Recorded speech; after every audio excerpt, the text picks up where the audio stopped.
नमस्कार। News room में आप सभी का स्वागत है। महाराष्ट्र की राजनीति को दशकों से मराठी अस्मिता और हिंदुत्व की बहसों ने आकार दिया है। ऐसे में यह सवाल स्वाभाविक है कि हैदराबाद से निकली एक पार्टी ने इस राज्य में ऐसा चमत्कृत करने वाला प्रदर्शन कैसे कर दिखाया।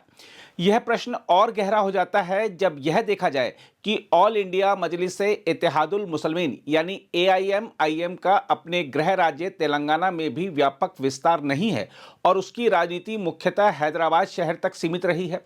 फिर ऐसा क्या हुआ कि वही पार्टी महाराष्ट्र के नगर निगम चुनाव में अपनी पतंग चुनाव चिन्ह को दूर दूर तक उड़ाने में सफल रही। इसके समानांतर एक और अहम सवाल खड़ा होता है कि महाराष्ट्र की राजनीति में पले बढ़े तथा राजनीतिक परिवार से आने वाले और लंबे समय से खुद को राज्य की राजनीति का धुरंधर समझने वाले महाराष्ट्र नवनिर्माण सेना यानी एमएनएस प्रमुख राज ठाकरे आक्रामक प्रचार और तीखे भाषणों के बावजूद अपने ही राज्य में अपेक्षित समर्थन क्यों नहीं जुटा सके। आखिर महाराष्ट्र के मतदाताओं ने ओवैसी को क्यों चुना और राज ठाकरे को क्यों खारिज किया।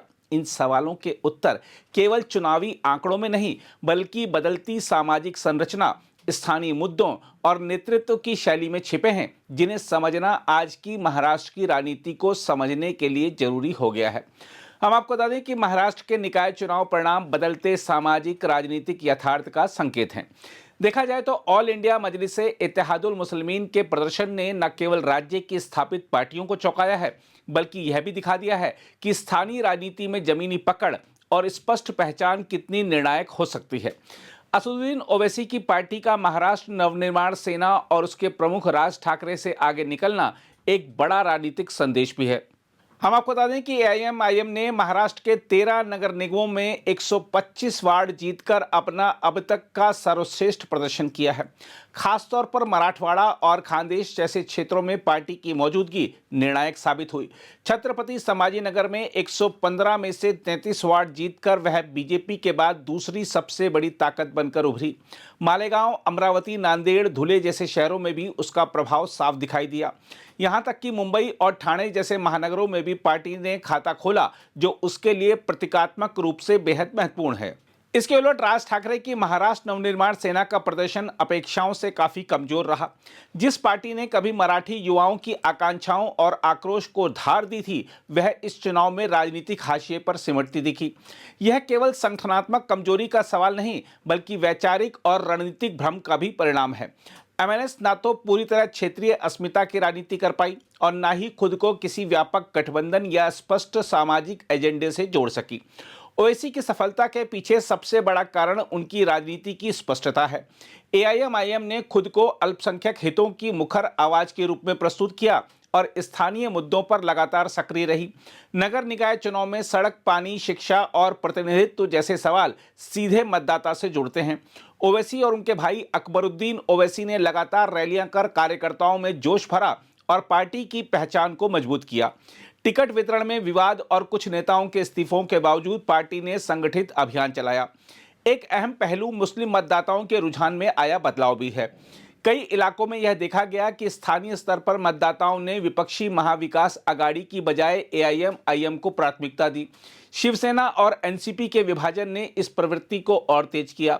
जहां कांग्रेस मजबूत रही, वहां एआईएमआईएम को अपेक्षित सफलता नहीं मिली, लेकिन कुल मिलाकर पार्टी ने अपने कोर वोट बैंक को न केवल बचाए रखा बल्कि उसे विस्तार भी दिया।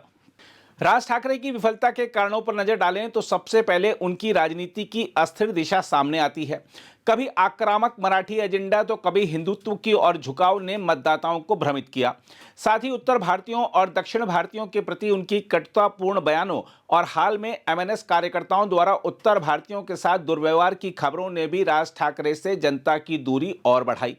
इसके अलावा जमीनी स्तर पर संगठन की कमजोरी और लगातार चुनावी असफलताओं ने कार्यकर्ताओं का मनोबल गिराया। स्थानीय मुद्दों पर निरंतर काम करने की बजाय एमएनएस अक्सर प्रतीकात्मक राजनीति तक सीमित रह गई है। एक और महत्वपूर्ण अंतर नेतृत्व की शैली में है। ओवैसी ने खुद को जमीनी नेता के रूप में स्थापित किया है, जो हर छोटे बड़े चुनाव को गंभीरता से लेते हैं। वहीं राज ठाकरे का करिश्माई व्यक्तित्व अब संगठनात्मक मजबूती में तब्दील नहीं हो पा रहा। नगर निकाय जैसे चुनाव में जहां निरंतर संपर्क और स्थानीय नेतृत्व की जरूरत होती है, वहां एमएनएस पिछड़ती दिखी। इस चुनावी नतीजे का व्यापक अर्थ यह है कि महाराष्ट्र की राजनीति अब केवल पारंपरिक ध्रुवीकरण तक सीमित नहीं रही। क्षेत्रीय पहचान और धार्मिक प्रतिनिधित्व दोनों नए रूपों में सामने आ रहे हैं। एआईएमआईएम का उभार यह संकेत देता है कि यदि कोई पार्टी सीमित क्षेत्रों में भी स्पष्ट एजेंडा और मजबूत संगठन के साथ काम करे तो वह बड़ी स्थापित ताकतों को चुनौती दे सकती है। बहरहाल यह कहना गलत नहीं होगा कि हैदराबाद के ओवैसी ने महाराष्ट्र के धुरंधर माने जाने वाले राज ठाकरे पर स्थानीय राजनीति की बिसात पर बढ़त बना ली है। यह बढ़त स्थायी होगी या नहीं, यह आने वाले चुनाव तय करेंगे, लेकिन फिलहाल नगर निगमों के स्तर पर एआईएमआईएम की सफलता और एमएनएस की विफलता महाराष्ट्र की बदलती राजनीतिक धड़कन को साफ तौर पर बयान करती है। अगर आप भी लेना चाहते हैं देश दुनिया की तमाम जानकारी तो आज ही सब्सक्राइब करें हमारे चैनल को। साथ ही नीचे दिए बेल आइकन को जरूर दबाएं ताकि हर अपडेट आप तक पहुंच सके।